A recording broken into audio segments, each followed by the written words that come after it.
So DM Architects stands for Design with Ming, which is me, and at the same time, I use the character or the word Ming, which is from my Chinese name.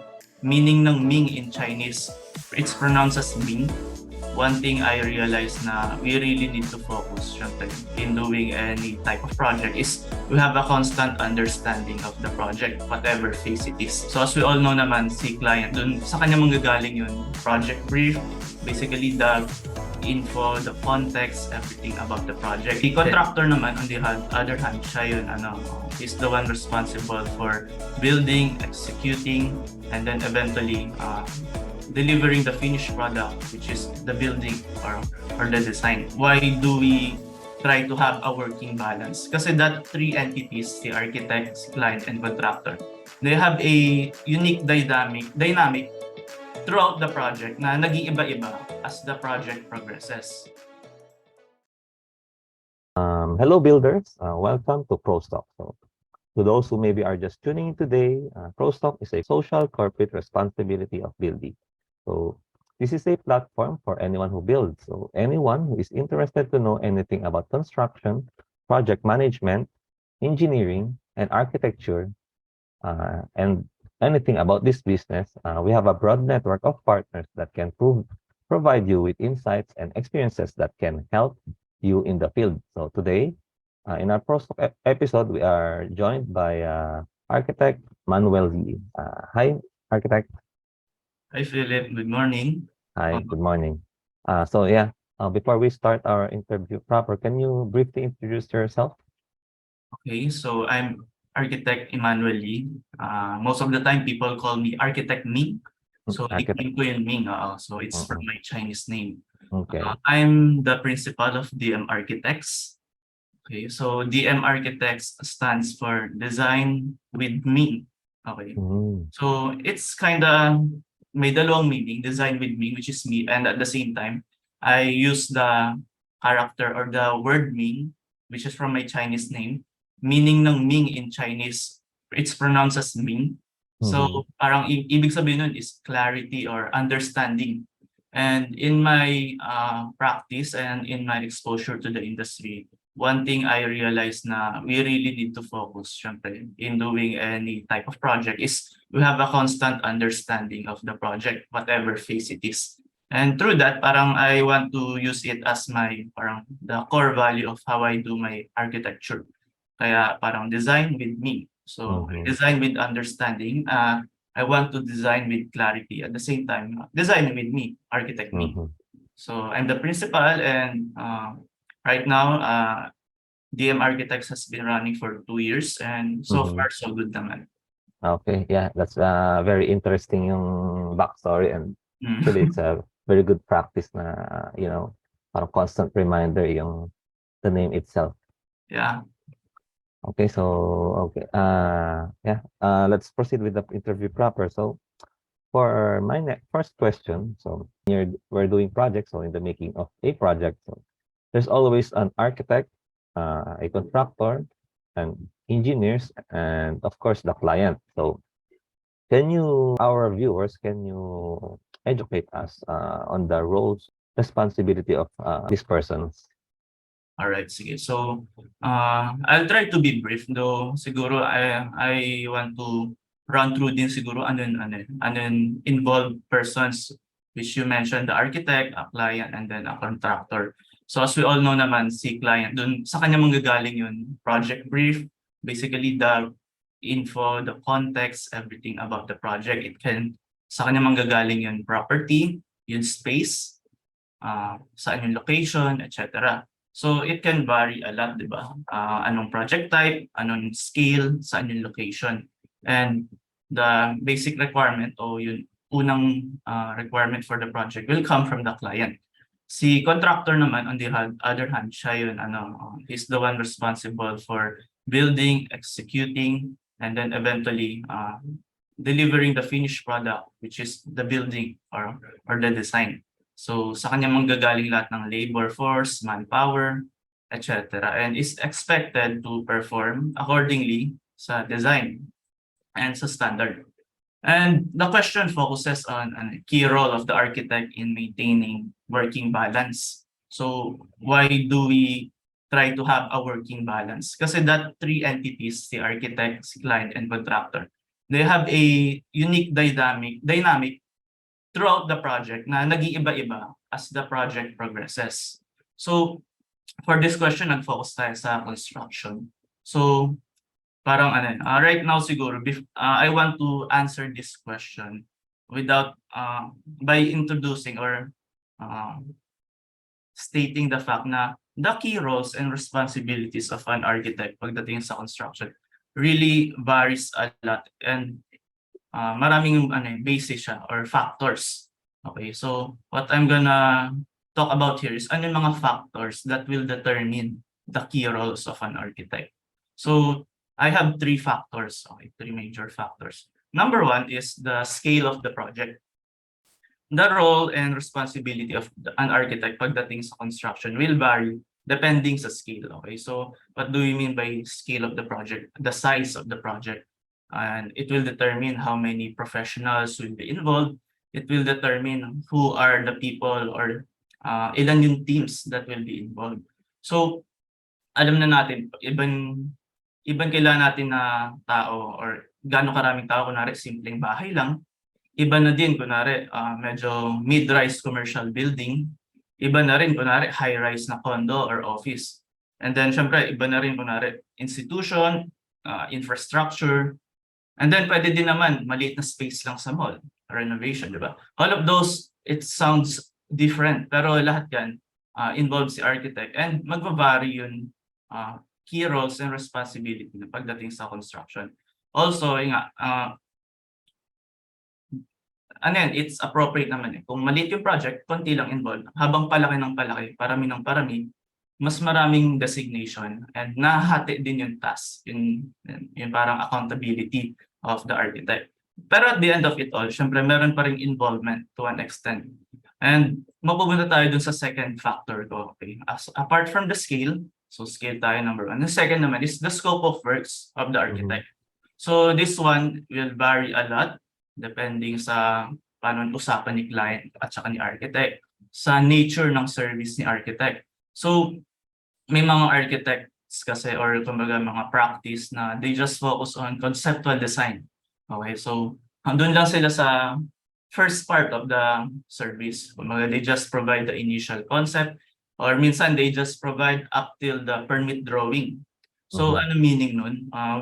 Basically yung deliverables si architect hanggang sa design lang or hanggang sa pag-deliver ng basic permit drawing.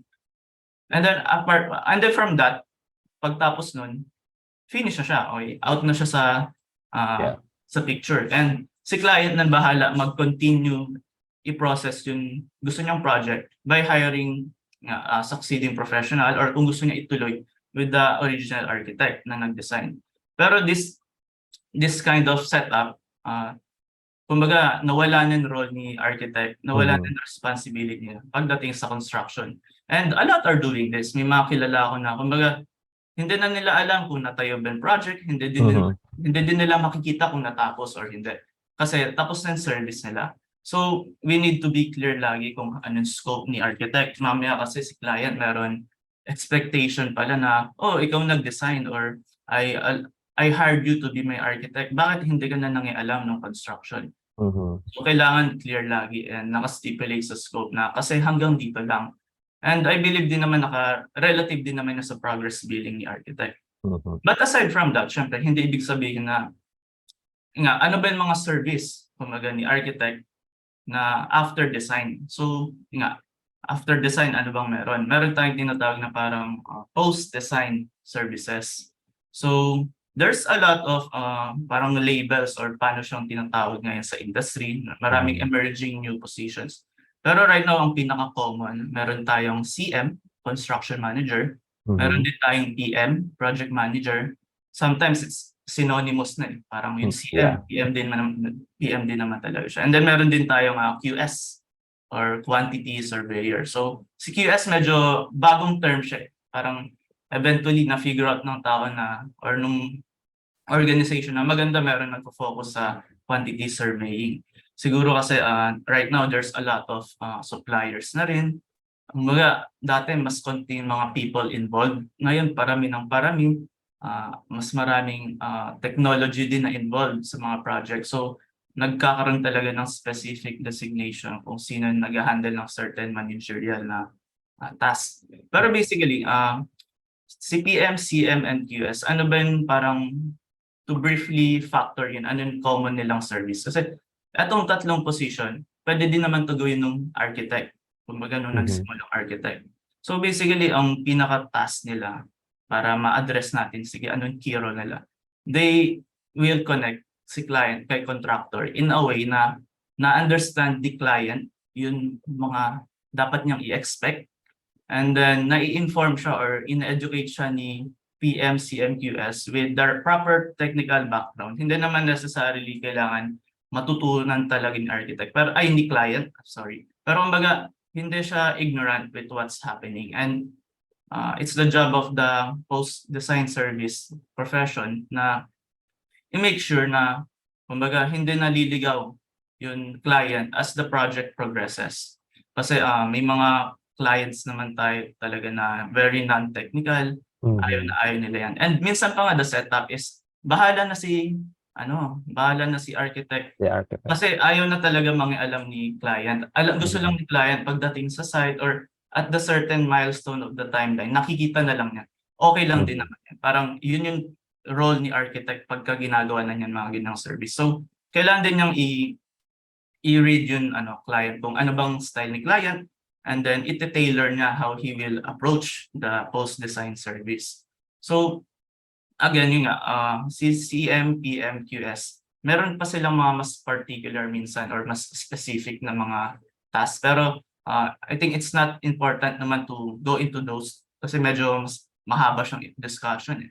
Pero basically, sila yung makulit na mag-set ng meeting, sila yung makulit na mag-coordinate kay contractor, kay mga supplier. And again, itong PM, CMQS, this is all part of, kumbaga, we protect the interest of the client. Kumbaga, internal tayong team ni client. In some setup, meron ding PM, CMQS inside the contractor. Okay, so, makita natin na nag-a-add tayo ng layer ng dynamics in how many people are involved. Again, balik tayo dun sa scope, di ba? Kaya important na clear and defined din yung scope. So again, anong factors? Meron tayong scale of the project. Second, scope of works. So the third one is, the third factor that affects the key role is context of the project. So what do I mean with context? Siguro I'll just give example. I'm a Manila-based architect. And minsan nagkaroon ako ng project for example, sa Mindanao. So given the proximity, I really can't give my equal attention dun sa project ngayon pag nag-construct, unless stipulated sa contract. And hindi to ideal, pero some clients, may mga ganun eh. Parang hindi sila constrained na, kailangan, Mindanao-based lang in architect. Parang they are all okay lang sa kanila mag-hire from other location and then mag-start yung project. So, given that context na malayo in location, again, if nasa scope naman na lilipad ako weekly, meron akong reimbursable sa travel expenses ko, I can extend my service to that extent. Pero may mga ganitong project na context itself, parang given obvious na mukhang the client will hire mga local professionals to continue the post-design service or kung ano man yung mga kailangan na responsibility gawin sa site. So, context-wise and location. Another context din na I want to use as an example, kunwari, nanalo yung isang architect sa isang design competition. So, competition ng government. So, very common yan with mga government projects, mga institutional project. Very obvious na rin here na the architect won't really be involved sa construction unless talagang gumawa siya ng action about it. Parang alam na natin na okay, by name, siya yung nanalo. He has that bragging rights. Alam mo, it adds up to his portfolio. Pero he is not accountable na ma-involved din sa construction kasi he is dealing with the government, with an institution. So that's a perfect example of context din ng project. And if we're gonna talk about context, ang maraming iba-ibang example na we can state that can affect yung parang key role ni architect. So, sana clear tayo dun sa tatlong factors. And for the viewers, kung architect man kayo, client kayo, or contractor, let's always consider these factors when engaging with one another. So, we always need to remind ourselves of the project scale, the scope of works, and the context, and make sure that all involved has a mutual understanding of each other's role. So, we want to establish a realistic expectation kasi from each other, lalo na pagka-construction phase na, di ba? And ayaw naman natin na nag-a-assume tayo or parang meron tayong pinapangunahan na, ikaw dapat gawin mo to kasi ganyan ka. So, and then kunwari meron nagyaring palpak, magtuturoan or magsisisihan, we want to avoid that. So, we need to consider those factors. And hindi naman siya limited lang to those factors. Ano lang siya, kumbaga a very generic approach. So, hopefully nga, mga factors na yun, we can easily appropriate and figure out the roles and responsibilities of an architect sa isang construction phase. Yeah. So, that's my answer. Yes, yes. Thank you, architect, for that very, thorough explanation. Actually, very good example to kasi nagkakaroon kasi ng instances na yung clear din to, para clear din sa kay client na alam niya kung kanino lalapit. At the same time, napoprotektahan din natin yung si contractor, si architects, engineers na alam mo yun, kasi minsan si client makulit, di ba? So, protektahan mo sila through QS na ito, siya lang yung kakontakin, siya lang kakausapin para nakakaroon ng yung communication very clear. Yeah. So, architect, follow-up question lang. Pagdating sa project naman, syempre, lagi lang nandiyan projects, hindi nauubos. Curious lang, paano yung handle yung multiple project, for example? Like, gaano ba karami yung maraming projects? How do you know when to stop accepting projects? Ano yung limitation? Okay, good question. I've worked before sa isang firm na medyo top firm siya sa country. Considered siyang middle to large scale kasi umabot sila 100 employees. So 100 din a professional architect. And then I've worked before DM Architects kasi I also co-founded a design build company. So I think meron kaming professionals na 4 professionals, and then syempre design build may mga workers kami. So when it comes to gauging the ability ng team in accommodating project, you need to be knowledgeable din. Syempre, anong kaya ng team mo? Kumbaga, may mga very talented people na isa lang siyang individual pero kaya niyan output ng 3 tao, di ba? So, minsan hindi yan about how many people. It's about the skill set and yung ability ng tao. Pero yun nga, basically, learn to identify your team's ability, your team's capacity. Kunwari mag-isa ka lang, for example, may time mag-isa lang naman akong gumagawa. I know my limit. I know how much I can push myself when it comes sa output. And papasok na dyan yung how you can manage your time and how you manage your client din. Kasi most of the time naman, kahit na parang feeling natin ang tight ng deadline, as an architect, we actually have control sa deadline. Okay, parang we can, from the start, kaya naman natin ibato yung timeline in a way na meron buffer. So, yung mga yun, factor yun. But it's very normal din for some firms, especially may mga middle or small to middle firms, they want to control and be consistent with the quality of their service. Very common to. Kumbaga, ayaw nilang staff nila lumalagpas ng 20. Parang they don't want the organization to be big for some reason. And due to that, makita mo may mga ibang firms, sasabihin nila or ina-announce nila, fully booked na sila for this quarter. Meaning they can't accept any projects na, any design commission. Basically, puno na sila and they keep it that way to ensure the quality, to ensure na walang namamadali siguro. So, depende na 'to sa value, sa ano ba yung principle behind ng principal architect or kung sino man yung leader ng isang organization to determine kung okay, stop na muna tayo or sige, I think lumalaki tayo. Let's hire more people. Pwede din yun. Nakita niya nag-grow yung company and he choose to adapt, di ba? But lahat naman yan, wala naman right or wrong kasi at the end, we just want to serve our client better and always improve. So, yun yung answer ko. Okay, yeah. Very nice question. I think naging malinaw din to kasi may ibang mga, startups na tanggap ng tanggap and then nako-compromise yung quality, Oo. nako-compromise yung client. Minsan, siyempre, alam naman natin na minsan merong kunyari, si architect or si contractor or si engineer. Minsan, minsan nawawala na kasi, sobrang dami na ng hina-handle nila. Okay. So, yeah, for my next question, yeah, normal naman sa mga projects na, mahirap yung smooth flowing na projects, right? Yeah. So, um, be, being that said, paano nyo hina-handle yung,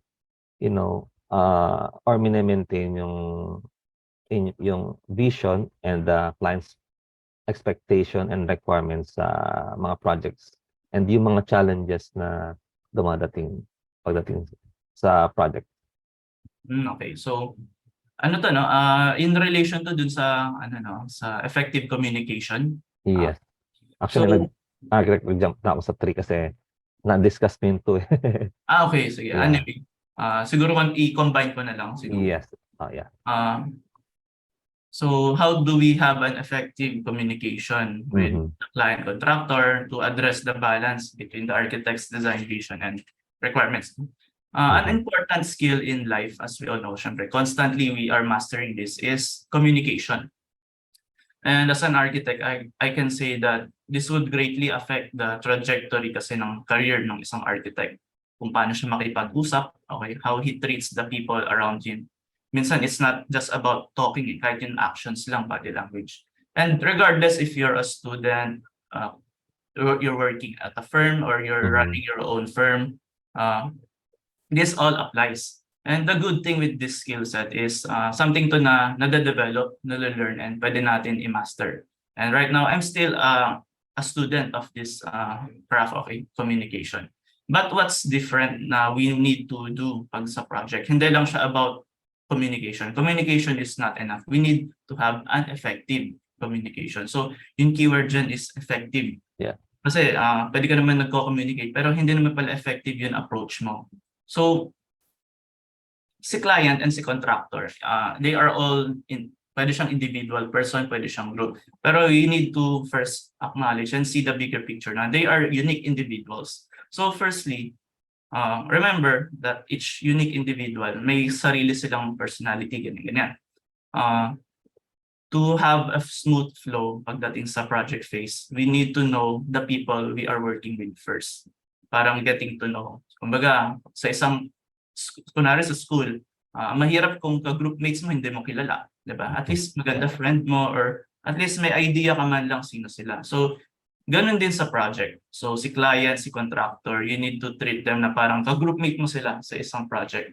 So, you need to know them first. You need to know their likes, their dislikes, ano bang interest nila in life.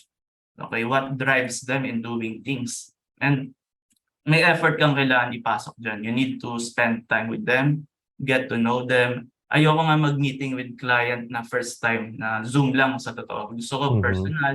I want to see how they act.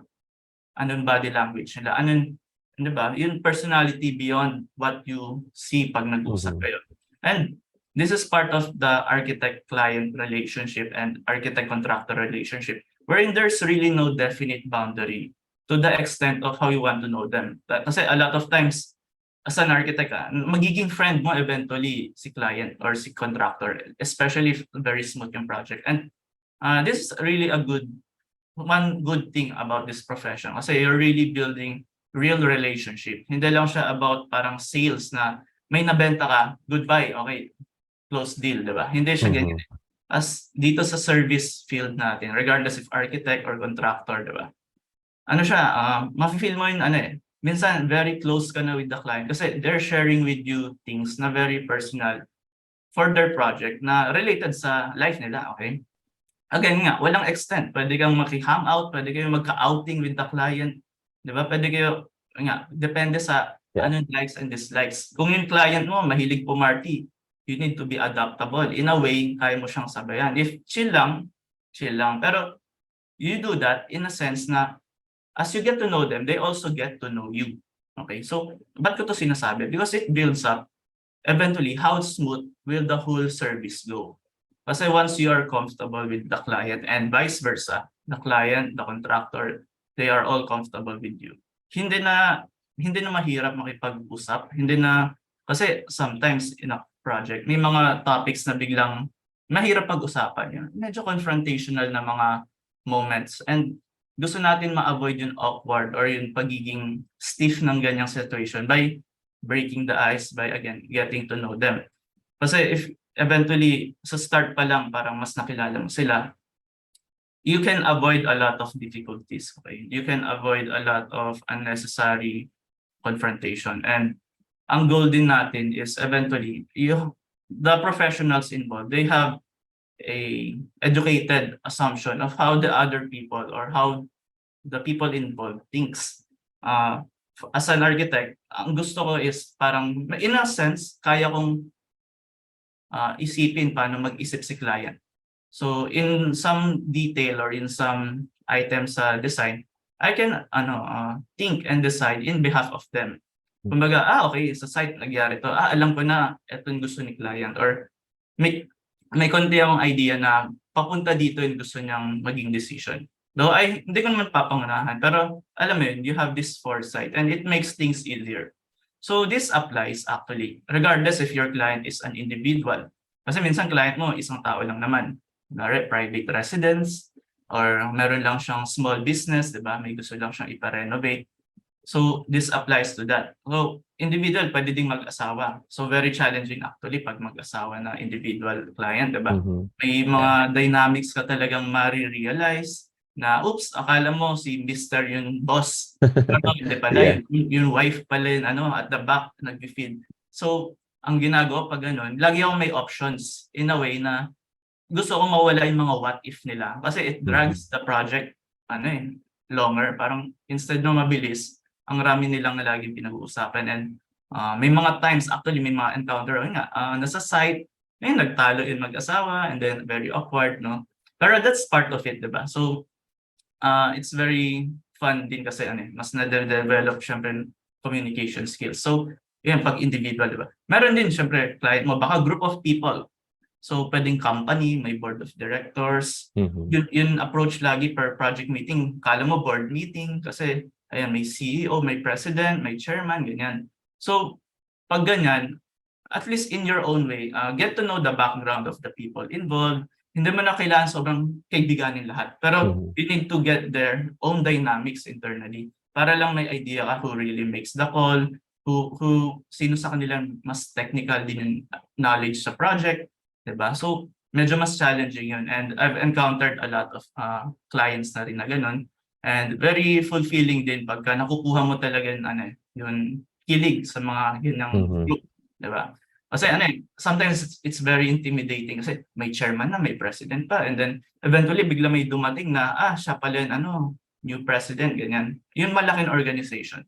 And at situations like that, as an architect or kung sino man tayong professional involved, we always need to have this sense of control. Okay, na I'm here because I'm a professional. I have an expertise to bring in.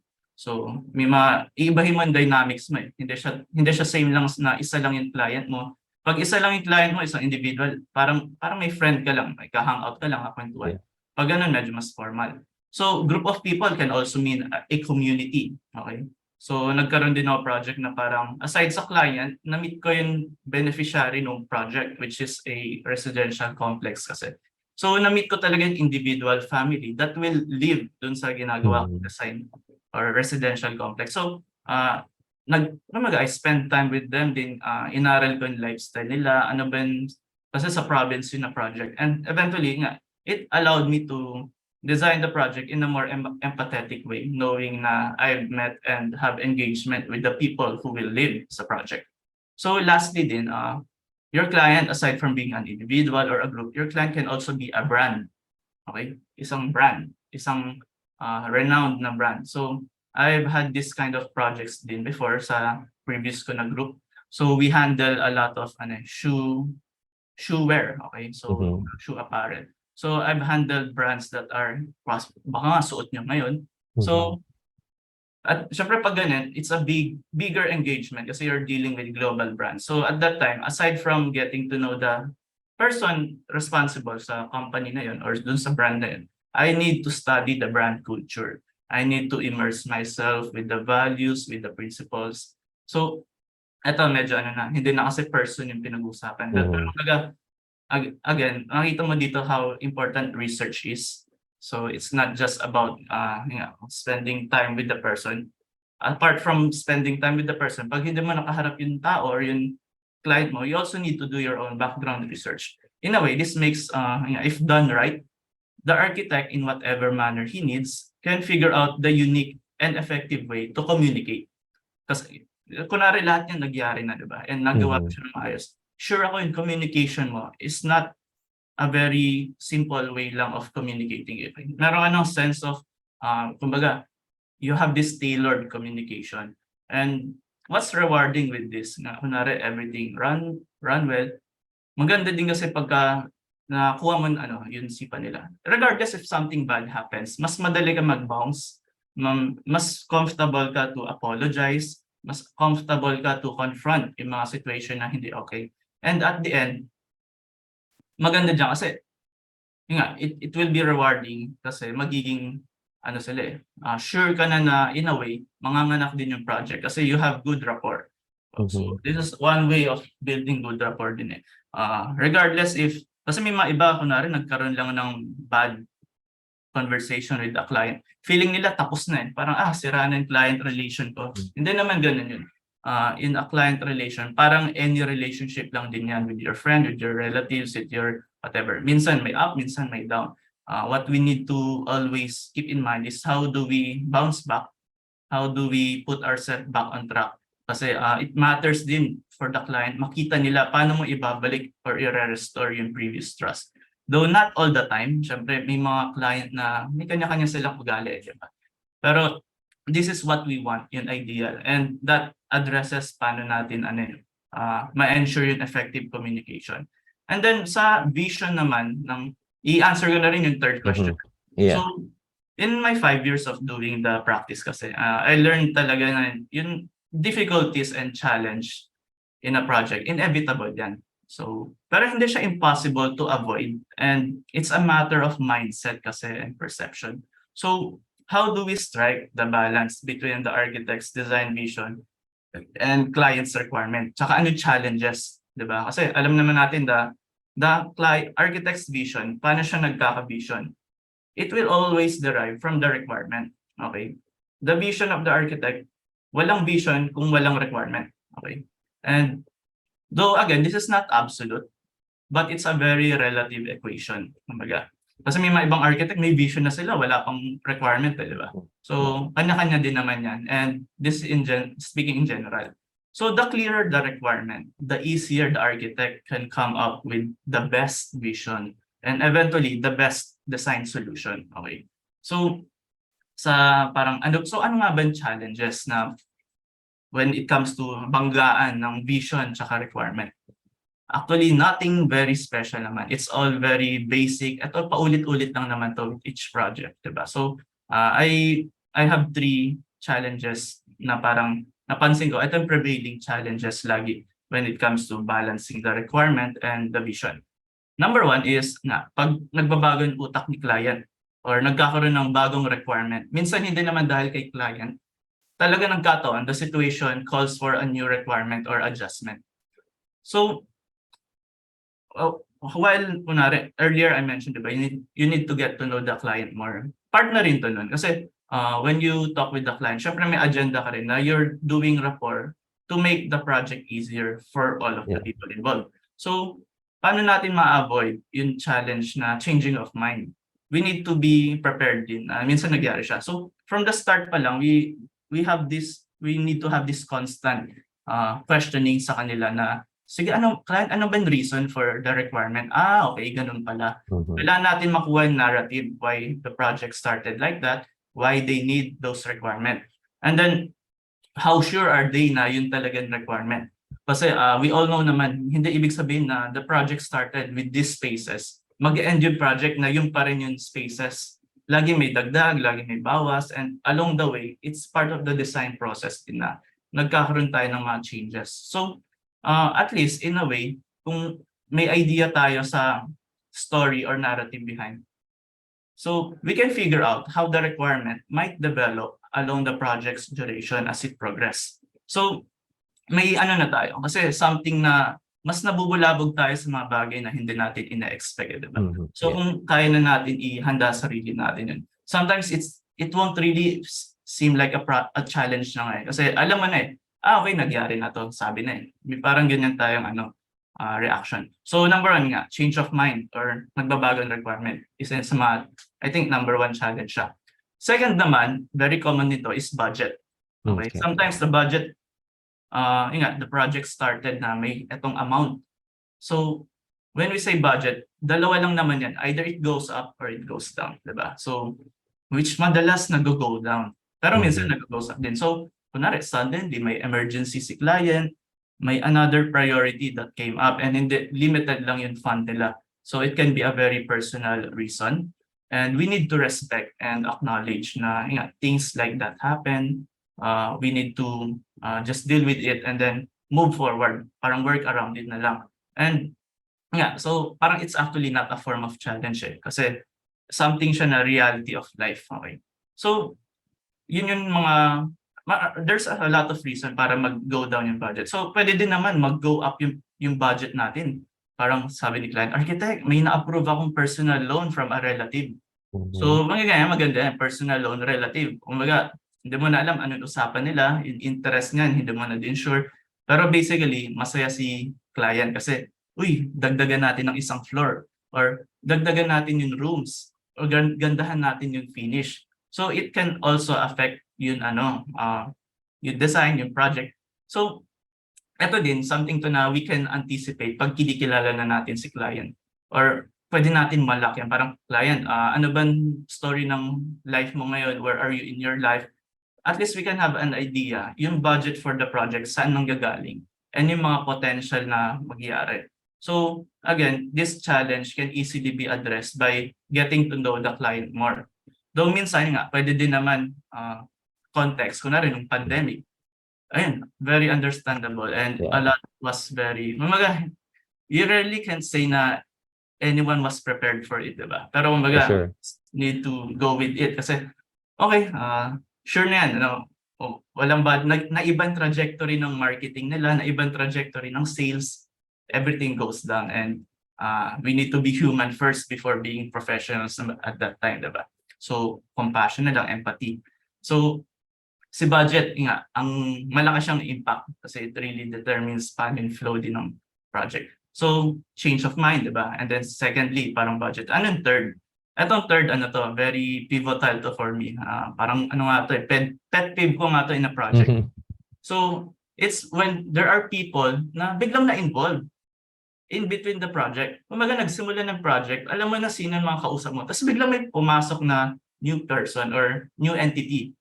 So I put this last kasi sometimes it can really mess up the balance of the architect and client.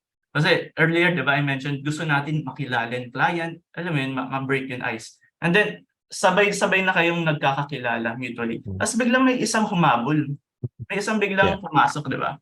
And mahirap dito, kunwari in between the phase. Okay lang if medyo maaga pa, madali isabay. Pero kunwari gitna na, tapos na daw kunwari design going permit na, tapos biglang may pumasok na, kunwari sa group chat ng ni client, biglang may pumasok na interior designer na hindi naman talaga siya related, hindi din kinuha service niya. Or biglang pumasok yung tito na engineer ng client na hindi naman din talaga involved sa design. Tapos biglang ang rami ng chinachat, ang rami ng input, ang rami ng parang, alam mo yun, parang gusto niyong ulitin yung buong process. I'm not saying this na parang this is a bad thing. Kasi sometimes this can be a good thing din naman. Lalo na if the person involved is very solid sa requirement. Minsan pa nga mas na-fortify pa nila yung project. Mas bumibilis. Diba? May mga ganun. Pero minsan nga, if in the contrary, yung the people involved, hindi talaga siya, alam mo yun, yung parang mema lang. Gusto lang niya chip in. Kasi minsan sumasama pa sa site. Hindi mo alam ano ba talaga yung papel niya. So, it can influence yung dynamic ni kasi nangyayari dito minsan dahil sa pinasok siya ni client, naging parang client side siya.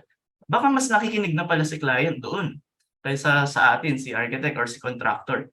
And ang hirap nito kasi biglang yung chain of command and approval na di-disrupt, di ba?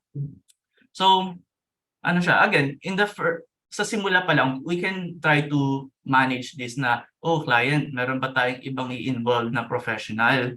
Meron ba tayong tao na kailangan din makonsult? Kumbaga, alam ba na, kayo na lang ba talaga kausap ko or meron pang darating? So, in a way, ma-assess din natin. And if meron man, i-orient natin si client na, client, hopefully if may pumasok, parang sana hanggang ganito. Kumbaga, know the boundary kung hanggang saan lang siya ma-involve. Kasi a new player means parang, again, you need to get to know them. Para tayong may bagong puzzle piece na ilalagay sa existing puzzle na sinusolve natin. Minsan hindi siya mag-fit in ng maganda. So, we need to anticipate, di ba? So, pagka nakilala na natin yung client, yung context, kaya natin i-avoid or in a way, i-cushion out yung mga ganyang possibility. Also, siguro, yung mga challenges, hindi lang siya about the person, hindi lang siya kay client and contractor. The project's context itself can sometimes give a clue ano yung mga pwedeng challenge pagdating sa balance ng requirement to the vision, pagdating sa mga ganyang problem. So, research mo at the site. Kunwari yung site mo, bahain pala. Yung site mo, nasa cliff. Yung site mo, dating ganito yung nakatayo. Di ba? So, may mga natural context or yung mga surrounding natin, yung environment ng project, yung site, kailangan natin i-take into consideration. Kasi kunwari, nung Andoy pala, bumaha dyan. So, ang design natin dun sa project, hindi siya sobrang elevated.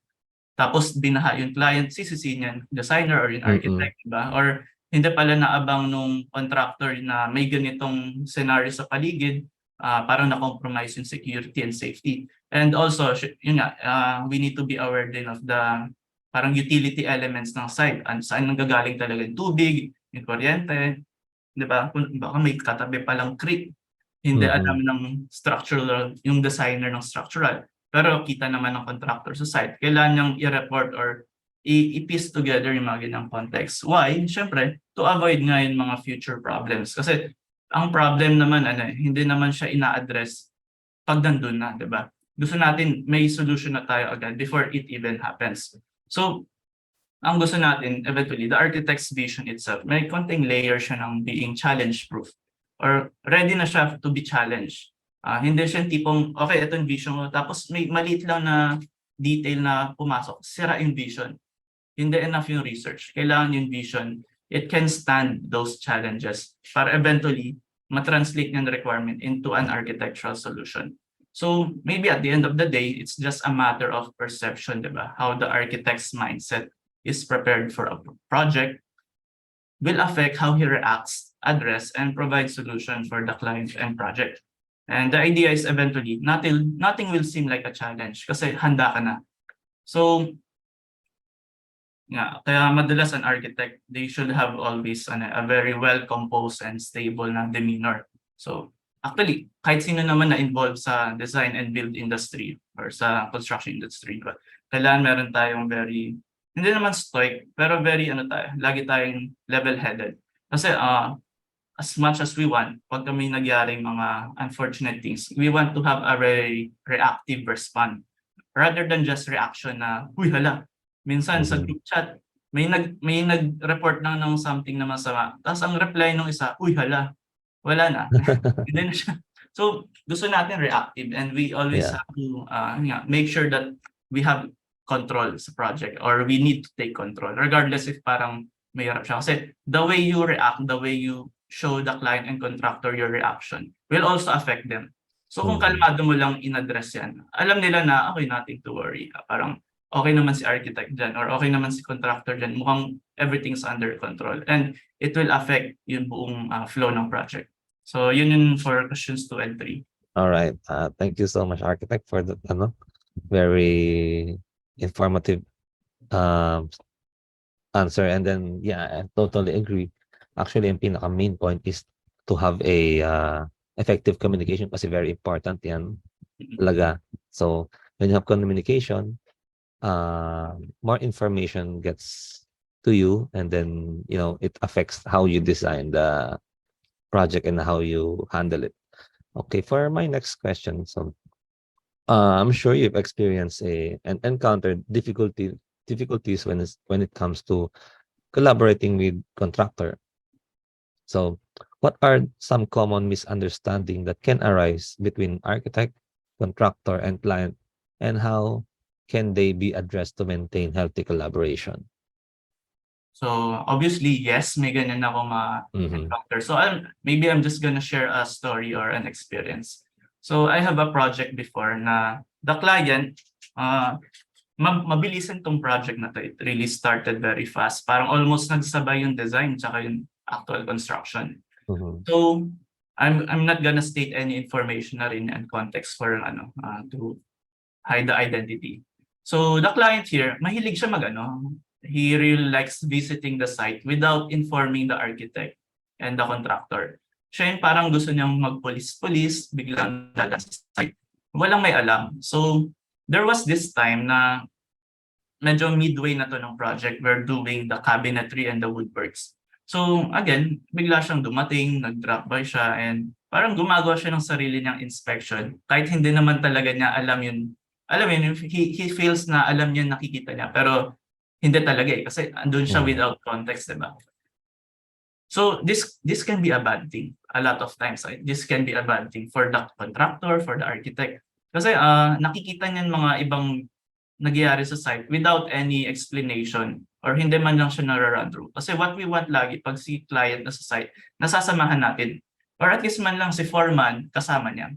Kasi alam naman natin when it comes to construction, hindi mo pwede tanungin yung actual na nagwo-work. Yun, kunwari, mason dyan, tatanungin mo about the project. Hindi ganyan. Hindi siya magbibigay ng answer na accurate that will really reflect what he's asking, di ba? So, this project, maraming woodwork kasi. And alam natin with woodwork and cabinetry, iba-iba yung gagamitin nating board depending sa anong application ng woodwork. May mga board na syempre kailangan natin marine, etc. So I won't go into the technicalities of the boards na. Pero basically, marami kaming board na gagamitin, types of wood dun sa project. So, the client, may nakita siyang isang portion sa isang area na may ginagamit na certain board na akala niya at the back of his mind, kagad na niyang kinonclude na, ito palang ginagamit na board sa project ko. Yung board na yun, hindi naman siya applicable for all the woodworks. And then, natanong niyan, worker, ito ba yung gamit niyo? Siyempre, worker, oo lang yun ng oo. So, siguro yun, parang nakita na natin dito very evidently, di ba? Hindi nag-coordinate si client with the contractor and the architect. So, alam na natin, this won't lead to anything good. Kasi nag-agree yung worker, sabi niya, oo, ito yung gamit namin. Wala naman tayong pangahawakan with the worker. Hindi naman natin siya masisisi. Tinanong siya, he just wants to be useful. And alam naman natin when it comes to site, mahilig sumagot yung mga worker. Magayan, di ba? So, the client from the start, very skeptic siya na tao. And he always thinks na parang baka nilalamangan siya, ganyan. And dahil nga sa minadali yung buong project, we really didn't have the chance to get to know him, to break the ice. So at that point, parang tingin lang namin sa project ngayon, may isang client, pero we really haven't wala kaming chance na magkaroon ng quality time basically with the client. So, very untrusty yung vibes niya. Parang lagi siyang kinakabahan. So, nung nakita niya yun, sobrang quick niyang nag-conclude and nag-respond siya in a very emotional way that really blew up the whole project. Okay, so the project is not that small actually. Medyo malaki siya. So, long story short, almost na-terminate yung project. So, he nag-withdraw siya, he closed any form of communication with the architect and the contractor. Kahit anong explain namin, para sa kanya, niloloko namin siya. Para sa kanya, hindi namin sinunod yung specs. Kasi nasa specs naman na iba-ibang wood. Pero dahil sa nakita niya and nakuha niyang feedback, naging close na siya. And nga, at the end, parang we choose to be the bigger person. Tinuloy namin yung project with kahit na parang may threat na baka hindi kami mabayaran ng buo. Kasi i-deliver pa rin namin ng buo. Malay ba namin, babayaran ka ba ng taong walang tiwala sa diba? Pero tinapos na lang namin siya kasi ayaw naman namin palalain pa situation. And from that point hanggang sa natapos, very awkward lagi and at a bad note. Kasi the distrust of the client towards the architect and si contractor lingered. Parang tingnan niya lagi, niloloko. Actually, dahil doon ang marami pa naging further problem, di ba? So, what we can see here, di ba? Ano ba yung mga difficult? Isa yun sa mga actually worst case scenario yan eh. Yung nasirang tiwala ng client. Yeah. Hindi na naayos. Tapos piniling pang tapusin. Sobrang every time na namimit namin siya, it's a very, parang nare-reduce yung pagkatao namin. Kasi parang tingin namin nanakaw, tingin sa amin masamang tao, parang nagka-misunderstanding lang and totally nawala ng communication. So, if you're gonna ask me right now, parang how can we avoid this? It's really hard to give an answer na ito yung solution kasi very obvious na there's a behavior involved here na hindi natin control. Pwede naman namin lagi sabihin sa client from the start na don't go to the site pag wala kami or wala kaming idea. Kasi may mga client na tingin nila, they own you, they own the site, they own the profession. I just hired you, ako bahala. So may konting ganyang vibes and hindi na namin masabi. Sabi namin na, sabihan mo kami para samahan kayo. Pero he still has his own freedom na bigla na lang susulpot-sulpot regardless if lunch break, merienda, or may gumagawa. This can happen. So, ano na lang to parang lesson na lang siya sa amin that time na kasi syempre hindi naman din namin pwede gawin na every time nandun siya tatakbo kami para samahan siya. Parang ang hirap na, di ba? So, yun nga, the idea lagi here is lalo na if may mga viewers tayong client, don't allow the professionals to guide you throughout the whole project regardless if sa design or nasa site. Kasi pag nasa site tayo and really don't have any clue of what's happening, well, ang dali talaga magkaroon ng conclusion na ano ba yun, hindi mo alam nagyayari and eventually it will make the client feel very helpless na ignorant siya sa mga ibang stuff. So kunwari kasama niyan professionals, si contractor nandun, si architect nandun, or minsan kahit foreman okay naman eh. Mas may explain sa kanya ano yung nakikita niya, ano yung mga nagyayari sa paligid. So, this is the reality din of nga, gaano ka-relevant si client na dapat well-informed siya and cooperative. So, cooperative siya with how the process is happening. So, I'm not sure kung naging mas persistent ba kami na i-impose yung ganong role kung nakatulong ba siya. Pero, again, these things happen and I'm sure you'll agree din na nagyayari. Yeah, for sure. So, Yeah, I totally agree with that. And then, all goes down to communication. Actually, company communication is to educate yourself also na, know your boundaries and then educate yourself with what's happening around you. Yeah.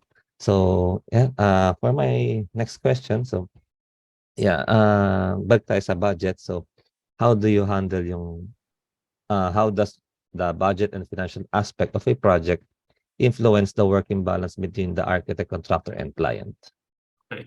So to answer this, again, I'm gonna share an actual experience na parang answer talaga siya for this. I did a project before na wherein the client, very open naman siya sa budget. Pag tinanong mo anong budget mo, wala naman. Kung ano yung ma-design mo, based sa requirement, okay na ako. Parang ganun siya. So, considering the nature of the project, hindi naman to something that will go very high-end. So, I won't provide any context din in regards to that. Now, this project, supposedly, may bidding to. So, parang gumawa pa ako ng BOQ, gumawa pa ako BOM.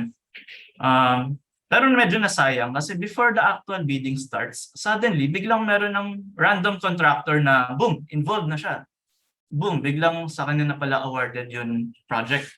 Ako naman parang, okay, sayang naman gumawa pa ng BOQ, parang prepare ko pa yung project to be bid. Tapos, gano'n lang din pala. So, okay lang naman sana kasi napabilis eh. Oh, nice. Pwede na pala mag-start ng construction. So before I continue, it is important to note na for this project, yung PF ko as an architect, ginawa ko siyang percentage basis. Okay. So minsan may per square meter tayo, minsan percentage basis of the construction cost. So maybe right now may idea ka na where this is going, di ba? Kasi biglang may random white horse na contractor, as ako, PF ko percentage. So eto na, the awarded contractor has a very terribly low construction cost. Sobrang baba, as in way below the standard of any standard na pwede mong i-search for that time. To a point na ang bilis kong na-compute, negative ako. Parang for me na magpa-profit ako sa percentage ng construction cost, biglang nag-negative ako. Meaning, yun kasi engineering trades included sa service ko dahil sa full service. So, nalugi ako kasi wala pa akong naging PF, pangbayad ko pa lang siya to my engineers. And then wala nang profit. So napunta lang yung bayad sa mga engineers ko. Yeah. So you can imagine talaga how low the construction cost was. Kasi at least man lang siguro may natira, diba? Pero wala. Lugi. Mura. So absurdly low. Good thing naman, with proper documentation and explanation, the client is sensible naman to adjust and have a new agreement with me dun sa profit or sa percentage. Para at least nga, hindi ako lugi. Kasi syempre ayaw din naman niya na very demoralizing yun, di ba? So, siguro singit ko dito, for those na starting pa lang with their practice, regardless if you're doing the design or you're the contractor, it's not impossible na minsan may project na hindi tayo kikita or maliit lang kikita. Okay, pero if you're already practicing wherein or you're providing a service wherein you bring a different level of expertise na. Kumaga, nasa project ka, hindi ka na lang baguhan, meron ka na talagang expert ka na. Remember that you should always be paid well. Okay? Huwag tayo mag-compromise dyan. Let's not allow client to tolerate fees that exploits us, the professionals. Kailangan natin ipaglaban yan. Okay? So back to the story. At the end, the project was done. Okay? It was finished. Pero I have very low expectation. Kasi syempre, sobrang mura ng contractor. And pre-promise niya i-deliver yung design with that amount, di ba? So, given na ang baba ng construction cost, it's not surprising na around 85% siguro ng specs yung nasunod. So, ang marami ko pang pinaglaban dun actually kasi weekly ako nagsasite. So, kung hindi ko pa pinaglaban yung ibang item, marami pa nagbago. So, syempre hindi ako nag-compromise sa mga safety and welfare related na design elements. Pero the rest, nakita ko talaga how they have their own liberty of toning down the specs and making the design different. So, at the end, the client is also happy kasi natapos naman ng maaga. And yung nakikita lang naman ng client, yung instant finished product, di ba? So, okay naman siya doon. Guess what? Nalugi yung contractor. Super lugi siya. So, with the question of how the budget and financial aspect influence, makita natin how that simple idea na, kasi ang nagyari dito, namurahan si client sa contractor. Hindi naman talaga siya kuripot, pero he did gumawa siya ng uneducated decision na he chose the lowest or the cheapest contractor. Kasi feeling niya, okay pala, pwede pala ginakamura. So, namurahan si client sa contractor. Dahil sa low cost yung construction cost ng contractor, naapektuhan yung PF ng architect. Dahil sa naapektuhan ako, na-compromise yung relationship ni architect kay client. Diba? Pwede yan mag-turn out badly. And ngayon, yung final output won't necessarily function in the quality as intended by the design. Okay? It will affect the project's sustainability. Kumaga, 1 year pa lang siguro, puro maintenance na yan.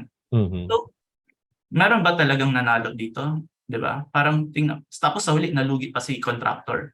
So we need to always be wise. For this certain project, hindi ako nagkulang sa pag-advise sa client. Sabi ko, client, ang mura niya, sobrang mura niya.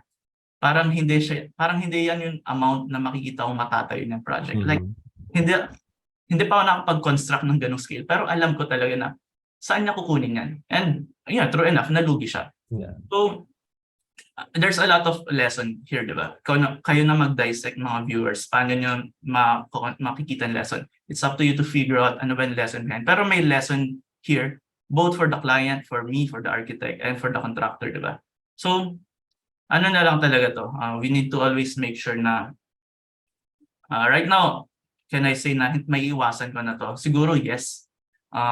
Siguro i-make sure ko na lang na hindi basta-basta mag-percentage basis or i-assure ko lagi na meron akong safe na cushion when it comes to my professional fee. And sometimes we really can't control sino pipiliing contractor ni client eh.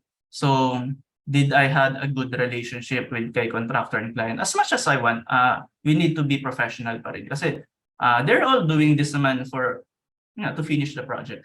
And eventually, yung contractor, nagkaroon pa siya ng next projects kay client. So, baka way niya lang pala yun para manligaw. Yeah. Though, makita mo talaga na they're struggling sa huli. Kasi alam mong lugi na sila and may kailangan pa silang back job, diba? So, that's how financial aspect can influence a project, diba? Malaking scope siya. Especially, may contractor kasing involved na parang nasira niya yung balance and very challenging. Pero I learned a lot naman. So, yun yung answer ko for that. Yeah, that's great. Actually, totoo yun, medyo crucial talaga yung budget. Yeah, second to the last question tayo. So yun nga, meron sa project, story mo na, may mga client na madalas nag-change ng nasa construction pa. So how do you handle this? For example, yung mga clients na itayo na bilang may gustong pa-deduct. Like, how do you handle those situations? Sige, as an architect, syempre, as long as the scope won't be too big enough to a point that it will be considered a new design item, okay lang sa akin. Una, tibag lang ng pader, same lang naman finish yan, i-reorient lang, ganyan, okay lang. Pero siguro ibang treatment nito when it comes sa kung design phase pa lang tsaka construction phase. So kahit na yung question mo is about construction, medyo start ko siya from the design. Kasi sa design phase pa lang, very normal naman eh. Part ng design phase yung nagbabago-bago, di ba? And if may mga young architects dyan na nagsisimula pa lang nakikinig, very normal yan. Pero what we want to avoid is ginagawa tayong design study ni client. parang hindi naman may mga ibang contract kasi, nagli-limit sila ng options. Ano yun, sasabihin nila 3 schemes lang ganyan. Pero I don't believe sa limited, kailangan mo i-limit yung schemes eh. Kasi what if meron pa pala talagang best scheme, di ba? Kasi hindi mo na proceed kasi limited ka with the scope ng kontrata niyo. Pero ayoko lang yung idea na nag-iiba, kunwari, week 1, gusto ni client Scandinavian. Week 2, biglang gusto niya, Muji. Week 3, industrial. Parang wag mo naman sobrang paglaruan yung architect or yung designer. Kasi, ayaw natin dito yung alam mo yun, parang establish ng design, tapos biglang papalitan niya. So, as an architect, gusto ko lagi, pagka may pre-represent akong scheme, I want to give this sense of affirmation na assertive ako na, ito yung best option. So maybe challenge din talaga to sa designer eh. Parang yun nga, earlier na mention natin, we have to have this anticipation, to have this foresight. Kasi siguro minsan nagyayari din to, kasi hindi enough yung pagkakilala natin sa client. Parang minadali natin lahat para lang mag-move on yung project. Na-miss natin yung part na, okay, medyo pabago-bago pala isip nito. So, siguro bago talaga tayo mag-proceed, i-lock na natin anong style po talaga yung gusto natin for this design. Or parang ilang kwarto ba talaga yung kailangan for this floor? Okay, babawasan ba natin kwarto para mas malaki yung matira or etc. So, may ganong element. Pero at the same time, hindi pa rin naman natin maiwasan. So, kunwari nagkaroon talaga ng changes, depende na to sa scope ni designer or ni architect kung to what extent niya i-categorize yung change as another design item. Pero again, hindi natin masabi ito eh. One way na I'm controlling this type of flow is meron tayong mga sign-off per phasing. So, kunwari, nag-lock ng conceptual phase. Basically, almost lock ng general project type. Project type pa lang. Kasi mamaya, minsan kasi may project na warehouses naging commercial building, di ba? So at least by phase, nalalock natin yan.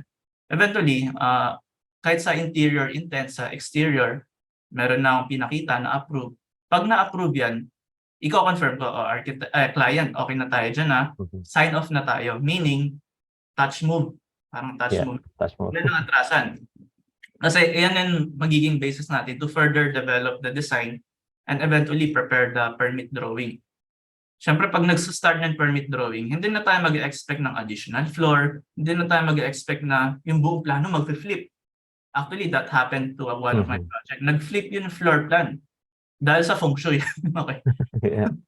Tapos, mahirap yung ganung situation. Kasi the site itself hindi siya rectangular. So kung flinip mo, hindi yan basic, hindi lang parang sa CAD na flinip mo yan eh. Ang uulitin mo basically yung Hindi planning. siya equal.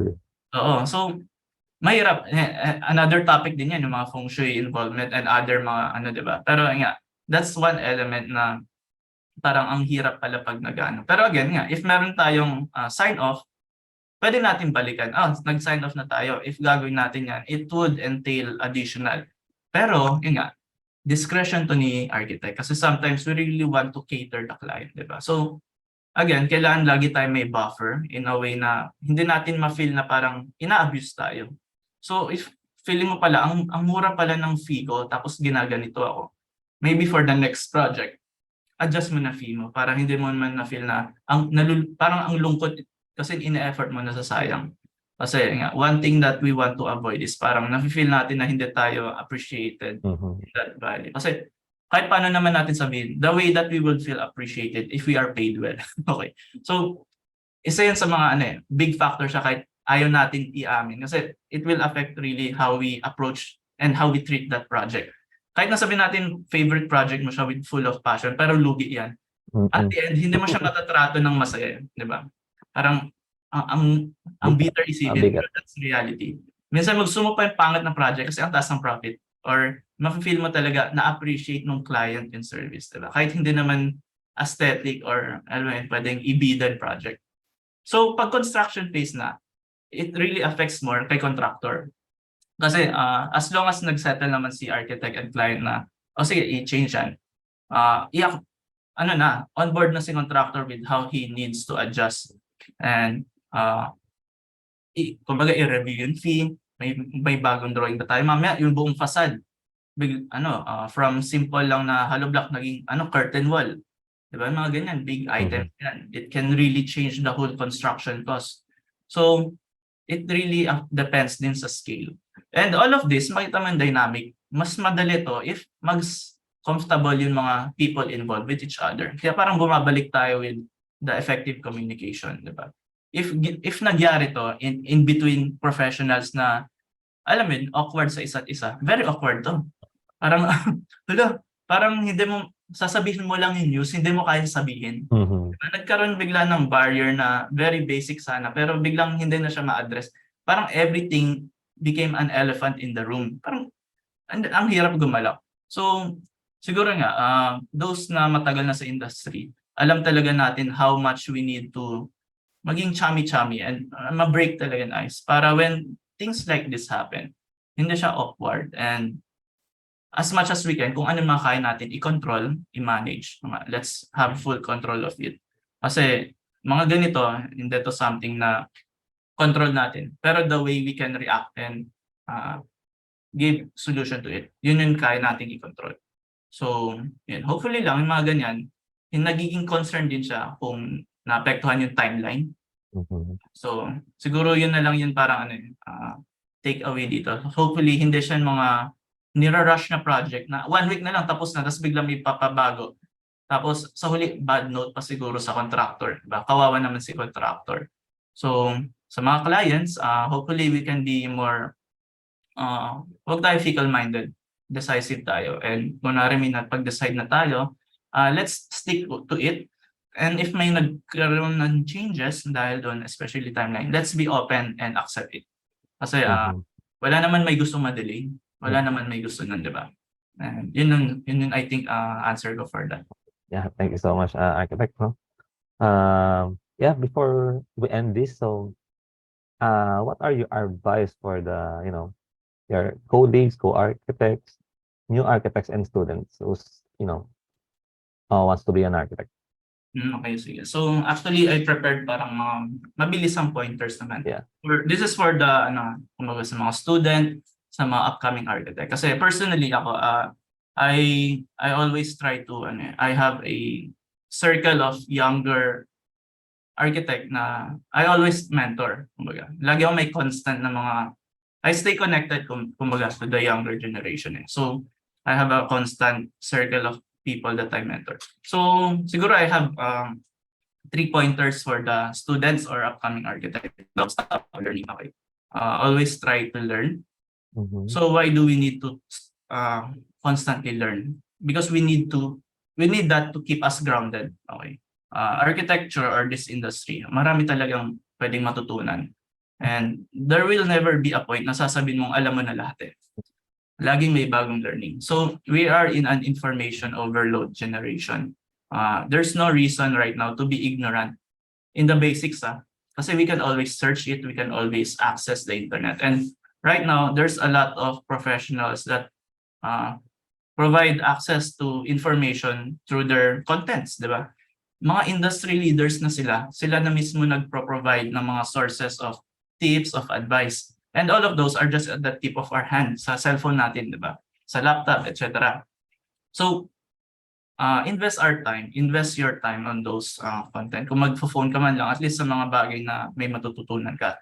At the same time, let's be vigilant din and wary sa mga misinformation. So, lagi tayo double check, lagi natin i-make sure na tama yung nakukuha nating information. And learning is not just inside the school, okay? So, you can learn outside from other people. So, number 1, don't stop learning. Second, mentorship. So, this is a lifelong endeavor, okay? So, sa mentorship, meron tayong parang 3 types of mentorship, okay? First one is parang looking up. Okay, so I'm pointing up, di ba? So what does this mean? Find a mentor that you can look up. And hindi siya kailangan architect kung architect ka, hindi siya kailangan engineer kung engineer ka. Parang you just need to find a role model wherein nakikita mo sa taong yun how you want to live certain portion of that person's life. Yung quality ba of how he experienced life, di ba? And this won't be limited to any person. Pwedeng relative, father, tito mo, okay, naging prof mo, kaklase mo, di ba? Boss mo. Or minsan pa nga, there's a lot of people right now, mga kahit fictional character, di ba? Inspiration nila, isang character lang sa kunwari, anime. Or sa isang very common, mga Bible character. Why not, di ba? Parang you have this mentor that you can look up. So second thing about mentorship, aside from looking up, you need to look around, okay?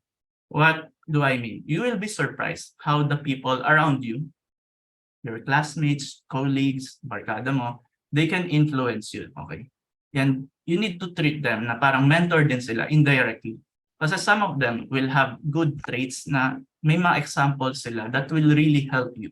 Meron silang mga traits na you can adopt in your life. At the same time, meron din silang mga traits na you can see na parang bad example and you can learn to avoid it. And parang you can see them as an example regardless if good or bad.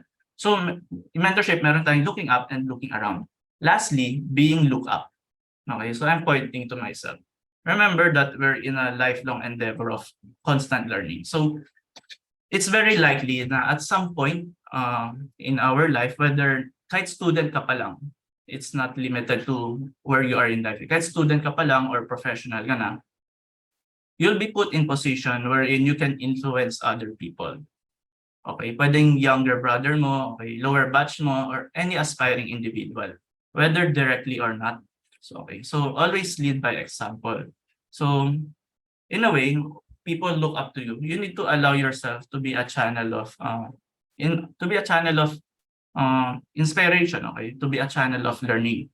So, you need to allow that to happen, and you do this without any pressure, okay, and you don't need to promise anyone that you will be someone great. Hindi naman to about being, kumbaga ikaw yung bida ng buhay. Hindi. Just be yourself. And in any way possible, let's not discourage anyone. Kasi there will be people looking up to us kahit saan tayo pumunta eventually. Okay? And let's allow our life to be either an example for them to follow, or minsan, let's allow ourselves to be a lesson for others to avoid. Diba? A lot of successful people, they share their success stories by sharing their failures, diba? So okay lang yan. So sabi ko, don't stop learning, and then mentorship. Lastly naman, evolve.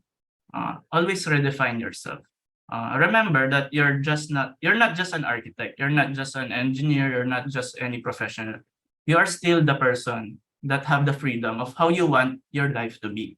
Okay, so siguro sa school, parang very defined tayo na, okay, architect ka, ito ka na.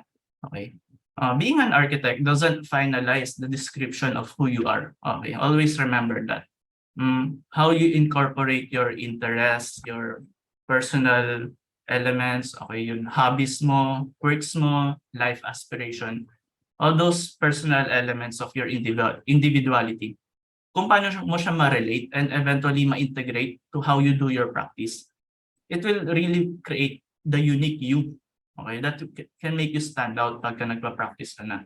So always remember na no one is as unique as the next person, okay? So as lastly, ayun, meron tayong don't stop learning, mentorship, saka evolve. So yun yung gusto kong i-share. And a last piece of advice for those na gusto mag-start, whether you are employed, wala kang ginagawa ngayon, or you want to start your own practice. Okay, remember na it's okay to earn if you're learning.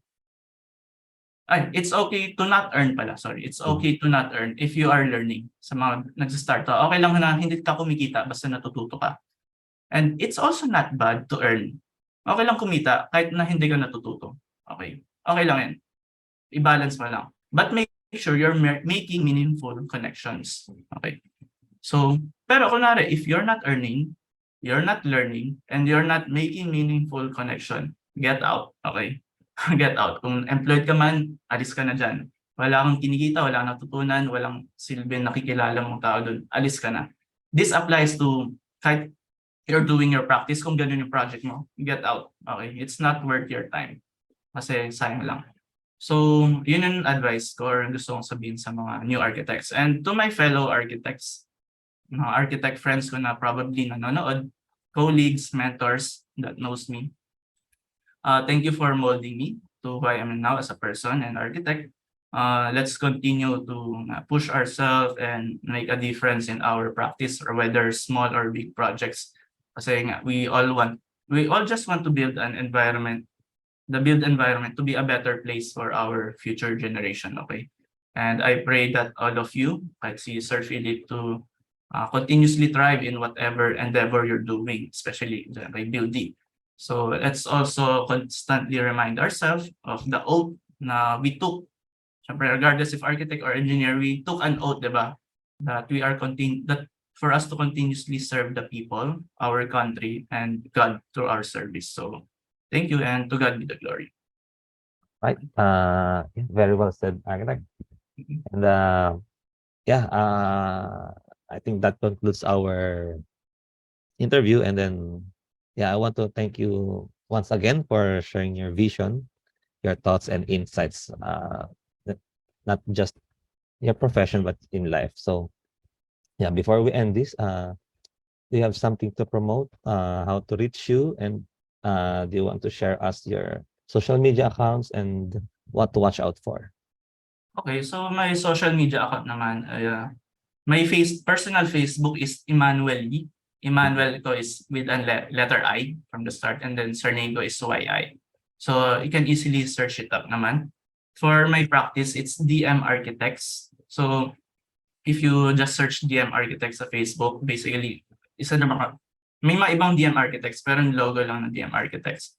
And it's also linked naman in my Facebook that it's public. Same with my Instagram. So, yun lang naman yung social media ng practice ko right now, Facebook and Instagram. What to watch out? Right now, I'm building up my resource. Maybe by next year, I'm gonna expand my team. So, I'll be hiring soon. So, yeah, may mga new architect or mga interested, maybe heads up na lang. Kung gusto nyo, you can join my team. I'm a very mentor-oriented team pagdating sa working environment. So that's something na I believe gusto kong advantage ko and gusto kong ma-impart when I have my own bigger organization. Projects, I constantly post projects naman regardless if design siya or nasa construction related. And right now, I'm always looking forward for other opportunities din, whether it's related to architecture, the industry or not. Again, we're not just architects or professionals here. Okay, so just hit me up. Okay, I like to get to know you and get to know new people. So that's all. Right. Once again, thank you, Architect, for giving us time and very informative talk. And it's really nice to have you here in ProsTalk. And to our viewers, stay tuned for more ProsTalk episodes on Build It TV. Thank you for watching.